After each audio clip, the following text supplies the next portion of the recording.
Announce कयो हुआ Australia तरफा आई वो सीरीज़ केतरी मुश्किल होंगी पाकिस्तान लाए उन ते भी यकीनन गाल बोल कंदासीं। शोएब जट साहब हमारे साथ मौजूद होंगे। शोएब जट जो है एक सीनियर स्पोर्ट्स जर्नलिस्ट है, हम सबको पता है वो बड़े अंदर की खबरें वो रखते हैं। उनसे आज मालूम करेंगे कि जो चैंपियंस ट्रॉफी के हवाले से बातें चल रही है क्या वो वाकई में चैंपियंस ट्रॉफी पाकिस्तान से बाहर जा रही है, या फिर हम बात करेंगे बाबर आजम के हवाले से कि उनको अब टीम से बाहर कर दिया गया, क्योंकि तनकीद हो रही है पूरी दुनिया से कि बाबर आजम को जो इतना जल्दी नहीं बाहर करना चाहिए था। शोएब जट साहब, शोएब भाई अस्सलाम वालेकुम। सबसे पहले सवाल आपके साथ ये करेंगे कि भाई बाबर आजम ने इतनी देर क्यों कर दी? यानी ठीक है हम अमेरिका से भी हार गए, अफगानिस्तान से भी हार गए, आयरलैंड में जाके आयरलैंड से हार गए, तो तब तक तो कोई ना कोई कैप्टन नया आ जाना चाहिए था। अब 4 महीने बाद जाके बाबर आजम को होश आया, उन्होंने रिजाइन दिया।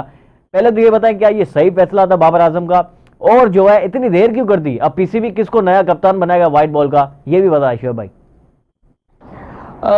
सूरज, बिल्कुल बड़ा अच्छा आपका सवाल है कि अगर इस्तीफा देना था बाबर आजम को तो जब वर्ल्ड कप की पैथेटिक परफॉर्मेंस थी, बदतरीन परफॉर्मेंस थी, तो उसके बाद ही इस्तीफा दे देते, लेकिन उन्होंने उस टाइम इस्तीफा नहीं दिया और जो है वो मुसलसल लगे रहे।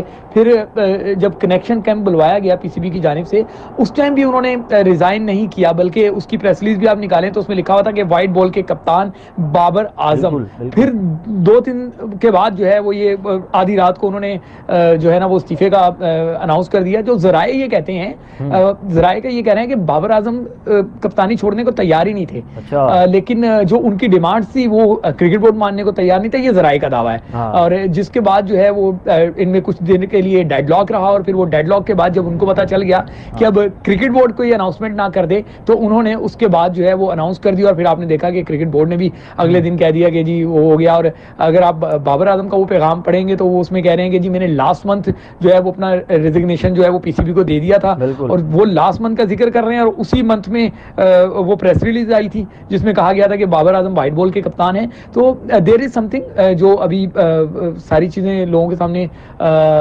रिवील नहीं की जा रही, लेकिन वक्त के साथ साथ आपको पता चलेगा, और फिर पता चलेगा कि ये कोई पहला मौका नहीं था कि बाबर आजम अपनी डिमांड्स कर रहे थे। वो हमेशा से डिमांडिंग रहे हैं, और उनकी डिमांड्स की वजह से आज पाकिस्तान का ये हाल हो गया है कि हमें बांग्लादेश भी हरा देती है, हमें अमेरिका भी हरा देती है, इंग्लैंड हमें इबरत का निशान बना देती है, हमारे अपने ग्राउंड पे आके हमें बेबसी की तस्वीर बना देती है। तो ये सब मैं समझता हूं कि वो रॉन्ग इन्वेस्टमेंट है जो बाबर आजम पे की गई। बिल्कुल ना, देखे अब अपने ग्राउंड के अंदर मैचेस हार जाते हैं। इंग्लैंड ने हमें ठीक ठाक तरीके से जो हराया है पहले ही मैच में, एक इनिंग्स हम हार गए 550 रन बनाने के बाद। यानी अपने ग्राउंड के अंदर इस तरह जलील होते हुए मैंने कभी नहीं देखा अपनी टीम को, किसी भी टीम को अपने ग्राउंड के अंदर। आप क्या कहेंगे कि यार अपने ग्राउंड के अंदर हम कैसे हार जाते हैं मैचेस, वो भी इतनी इबरतनाक शिकस्त हमें मिलती है, क्या समझते हैं सर?